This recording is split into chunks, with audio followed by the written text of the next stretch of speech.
Welcome to Landscape Photo Editing Sessions. I'm Ryater Arcuri. In this episode, I'm going to show you how I process the Seascape photo to make it look dramatic. So I have my base exposure over here, and I like the river coming from the side in this one. And I'm shooting towards the land in this one, which is a little bit different.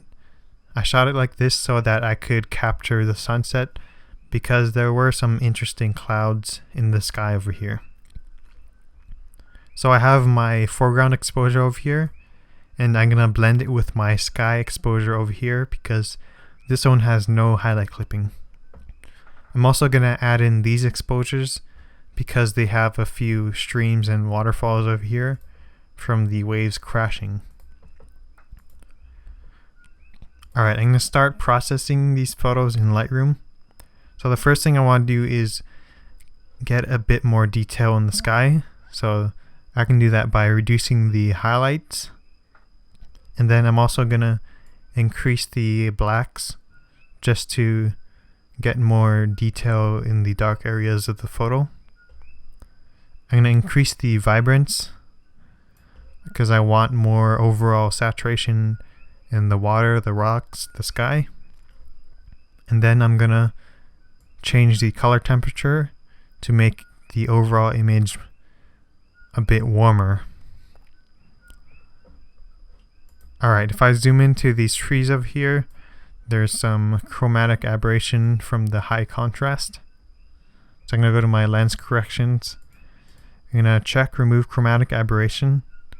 There's still some purple fringing around the trees, so I'm going to increase my defringe amount to 2, and that took care of it. Alright, now I can copy the settings from these photos. And one last thing, I want to decrease the exposure by 1 stop, just to add more detail in the sky. And then I'm going to copy these. I'm going to uncheck exposure, and then I'm going to select the images and press Ctrl-Shift-V to paste these settings. Alright, next thing I want to do is I want the sky exposure to be very much darker.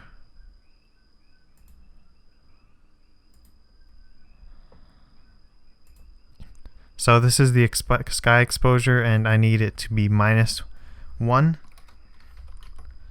And that will recover the details in the clouds.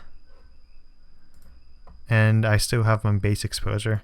So for these exposures, I want it to be the same brightness as this one. So I'm going to increase this one by 1 stop. This one is already good. I'm going to decrease this one by 1 stop. Alright, now that these 3 exposures are the same as this one, and I'm gonna open up these in Photoshop. So I'm gonna right click, go to the edit in, and open as layers in Photoshop. Alright, so I have my dark exposure over here, and I wanna blend it in with this one. So with these exposures, I'm going to hide them and bring them to the top.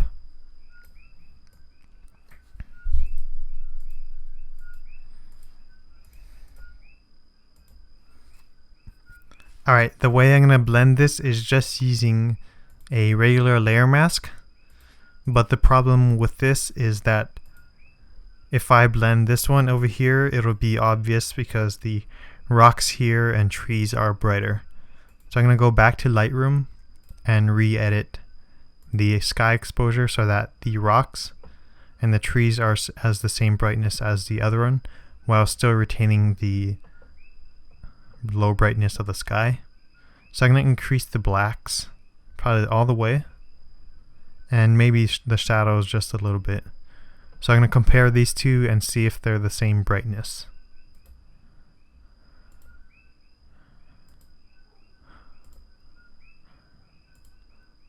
Alright. Maybe I'm just going to decrease the blacks just a little bit. And that looks pretty good. So I'm going to open this in Photoshop.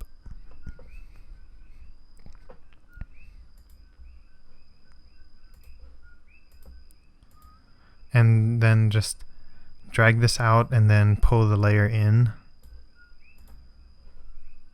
And put this below the sky layer. So these are both sky layers. I'm going to create a black layer mask, holding down the Alt button and pressing the layer mask icon. And then go to my brush tool using a soft brush with the white color selected. I'm going to paint in the sky. So it looks like the mask. Maybe I didn't hold down Alt, but I'm going to invert that mask to make it black. And then paint in the sky and some of the clouds. I also want to make sure I paint in these coconut trees. I'm going to press Alt, click on the layer mask, and then I'm going to toggle it on so that I can see the layer mask and then paint the rest in. I'm going to do the same thing over here, but for this one I want to paint in the clouds because the other layer had a reduction in contrast. So I'm using this one just for the clouds. So holding down Alt, I press the layer button, layer mask. I'm going to make the brush smaller and make it smaller. And then paint in these darker clouds.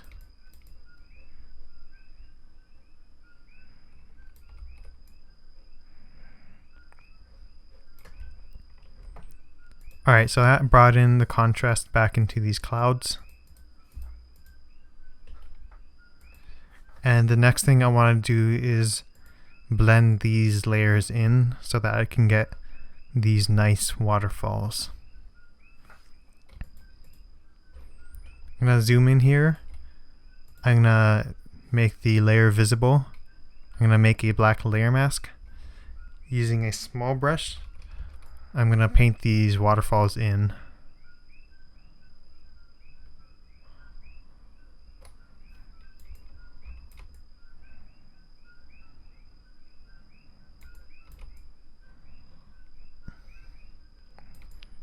Alright, that looks pretty good.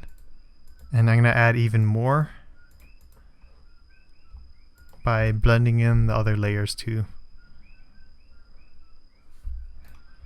Alright, I don't want this little bit of ghosting over here in the lower part, so I'm going to actually remove it. I also don't really want that either. I think that's too much too, but I do like these ones. Alright, in the next layer I'm going to do the same thing, create a black layer mask. And these ones have better waterfalls in this part and in this part over here too.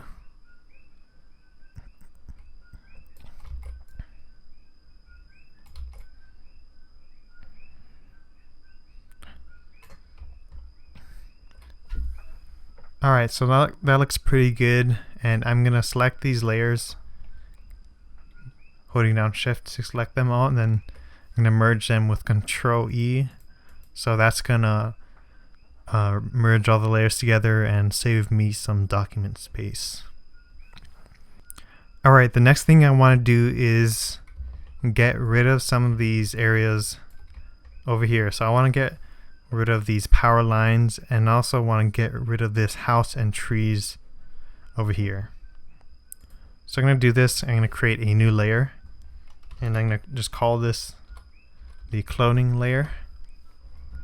I'm going to use my spot healing brush tool with hardness around 70%. I'm going to size it down just a little bit and then just paint in the power line.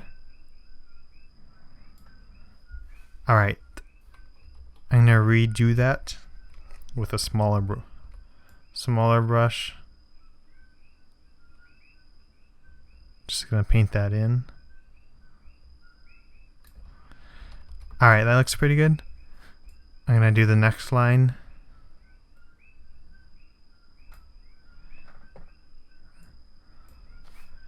Alright, that looks pretty good too. Alright, so I want to select these rocks over here to make a selection so that I can clone out these areas without affecting the rocks over here. So I'm going to call this removal, this a new layer, and then select my base layer so that I can use the quick selection tool, and then I'm going to use the quick selection tool on these rocks. So I'm just using the Alt button to deselect, and then if I don't use the Alt button, I can use it to add to the selection. So I'm just trying to get a good selection of the rocks over here. Alright, that looks pretty good. I'm going to go to my Refine Edge feature. I'm going to increase the radius to around 0.5. I'm also going to smooth it out and press OK. So that's a pretty good selection. I'm going to press Ctrl-Shift-I to invert that selection. And then now I'm just selecting everything else, and these rocks are the ones that are deselected. So I'm going to go to my clone stamping tool. I'm going to make sure the hardness is around 0%, and then I'm going to press Alt and sample an area that's similar to the part that I'm cloning out. I also have aligned unchecked, and then I'm going to clone out the rest of these areas.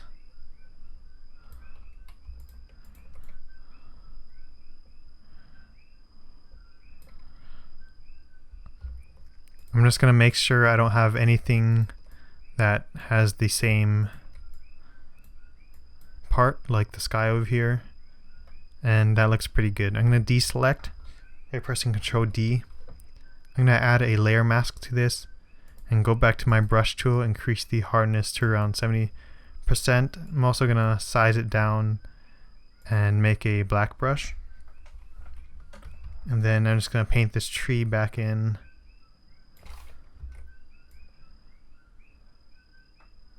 Alright. Now that looks pretty good. So before and after. The next thing I want to do is reduce the overall brightness of the sky. So to do that, I'm going to use something called Luminosity mask, and those will allow me to target the channels. Alright, so I'm going to put the link in the description for the actions. So I'm going to generate the Luminosity mask, and then go to my channels and go to my midtones. I'm going to select midtones 2 and add the curve adjustment. So the midtones will allow me to get a good selection of everything between light and dark. So the dark areas won't be selected like over here, and also the brightest areas like over here won't be selected. Alright, I want to take away the foreground in this curve adjustment, and I'm going to do that by making another selection. So I'm going to go to my Luminosity mask. I'm using the Raya Pro panel that's paid, but the way to create these Luminosity masks is just to use your regular Luminosity mask over here, your darks or something, and then go to your image adjustments levels, and you can adjust the brightness of the darks to have a better, more targeted adjustment. So I'm going to go to the mask I just made, the Really Darks mask, and I think Really Dark 6 does a pretty good job of selecting just the foreground, and these clouds, bright clouds over here aren't selected. So that'll make it easy to brush out the foreground in this image. So I just did Control H to hide the mask, or the selection I mean. And I'm gonna go use my brush. Using the black brush, I'm just gonna paint out the foreground over here. So I'm painting out the trees.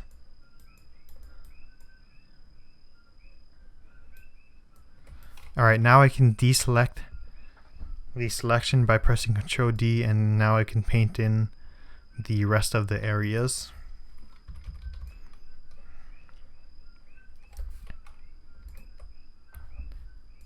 Alright, now I can start adjusting. So I want to reduce the brightness of the clouds over here and also retain the brightness of these ones. So I'm just going to click using the targeted adjustment tool. I'm going to click on the bright part to make a point, and then I'm going to click over here and reduce the brightness of these clouds. I'm also going to maybe reduce the brightness over here just a little bit, and that just increased the contrast of the clouds, and it also reduced the overall brightness. Alright, the next thing I want to do is increase the color over here, and these bright parts are a little bit too white for me. So I'm going to go to my channels, I'm going to go to my regular luminosity mask, and then find maybe the darkest one from these. I think Brights 5 is, or Brights 4 is a pretty good selection. I'm going to add a curve adjustment, and then I'm just simply going to take it down, and that'll add more color and reduce the brightness of the brights. Alright, that looks pretty good. The next thing I want to do is also increase the overall saturation of the bright areas. So I'm going to go to my channels again, and this time I'm probably going to use Brights 3 and create a curve adjustment layer based on that, and change the blending mode to color, and then all I need to do is take down the curve over here, and that'll increase the saturation. So maybe not that much. Alright, so that looks pretty good. It added more red to the bright areas of the clouds. Next thing I want to do is increase the overall contrast of the whole image. So I'm gonna click on one of the bright areas just to make a point so that the highlights won't be affected, and then I'm gonna go to this dark area of the cloud and bring it down. So I'm just gonna bring it down to a good level, and then these dark areas of the foreground are too dark, so I'm gonna click on the dark area and increase it to bring some of the details back up, and it'll still retain a lot of contrast, and that looks pretty good. So one thing I'm noticing is the edges of the clouds. I want to add more clouds over here because this little bright part is a bit distracting.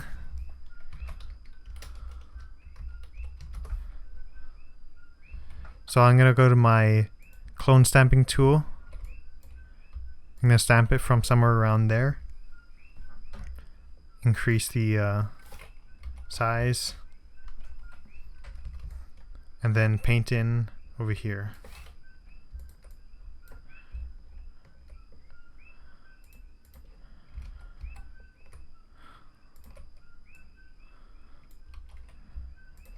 Alright, I'm just trying to find a good part to sample from.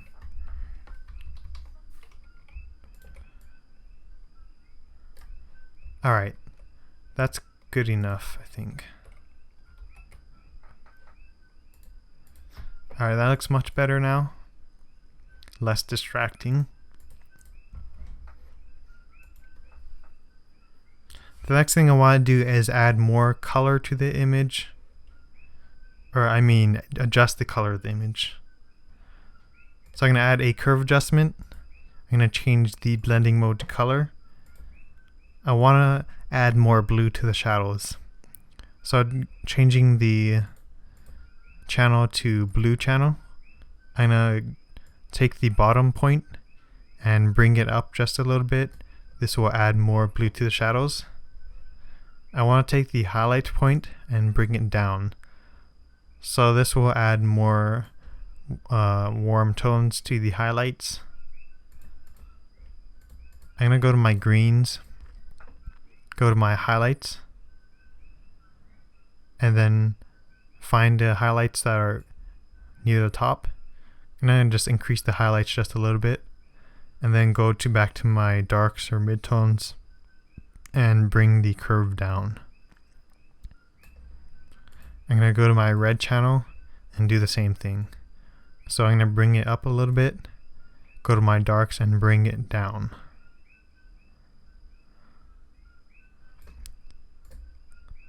Alright, so that's pretty good. And that added even more drama to the image because making the shadows blue just has that kind of effect.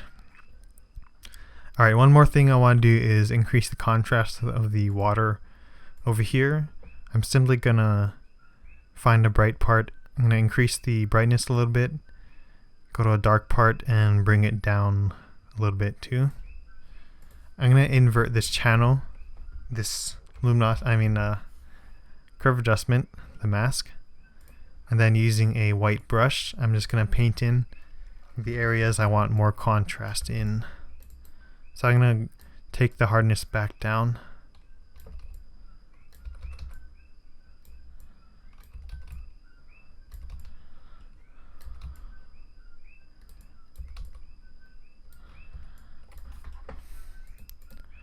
Alright, that looks pretty good.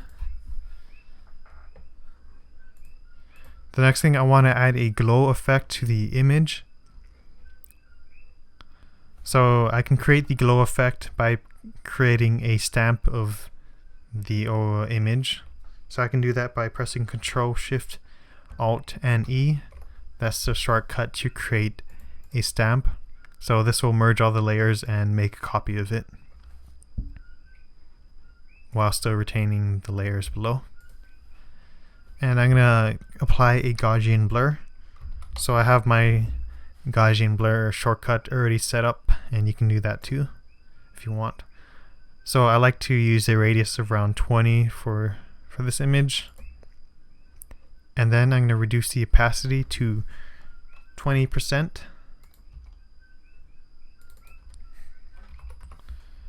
And then I also want to create a curve adjustment and create a clipping mask to the layer below. I'm going to hold down Alt and click between here, and this icon will show up, and you just have to click. So with a curve, I'm going to increase the highlights and bring the shadows back down just a little bit. Alright, so this adds a dreamy look and also reduces any crunchiness, like in the trees. Over here it looks too dark in some areas, but if I do this, it kind of bleeds some of the highlights over into the trees, and I like that effect. Alright, finally I want to add a vignette so that it'll pull the eye towards the middle of the image. So I'm just going to create a round selection where I want the vignette to be. And then I'm going to invert this mask on the curve adjustment I just created, and then bring down the exposure to the level of vignette I want. Alright, and then all I need to do is go to my properties of the layer mask and then increase the feather to a large amount. I think I'm going to bring in more feather. Alright, so that looks pretty good. I think I'm going to reduce the opacity to 70, around 70. And that's looking quite good now. So to sum it up, I have my base layer over here with a nice river, and the water looks pretty good too. I brought in my sky, and then I brought in the waterfalls and streams of water from the waves. I cloned out the power lines.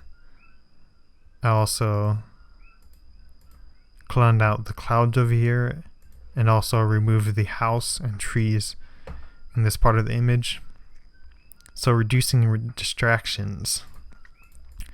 Next thing, I increase the contrast and reduce the brightness of the sky. I increase the color and reduce the brightness of the bright areas. I again increase the color again, and then increase the overall contrast of the image, and then adjusted the color, made the water have more contrast, added the glow effect with the curve adjustment layer to make it more to have a glow, and finally a vignette to pull the viewer's eye into the image. Alright, if you found this video useful, give it a thumbs up and subscribe if you haven't done so already. And please leave a comment if you have any questions or have anything to say. Alright, thanks for watching.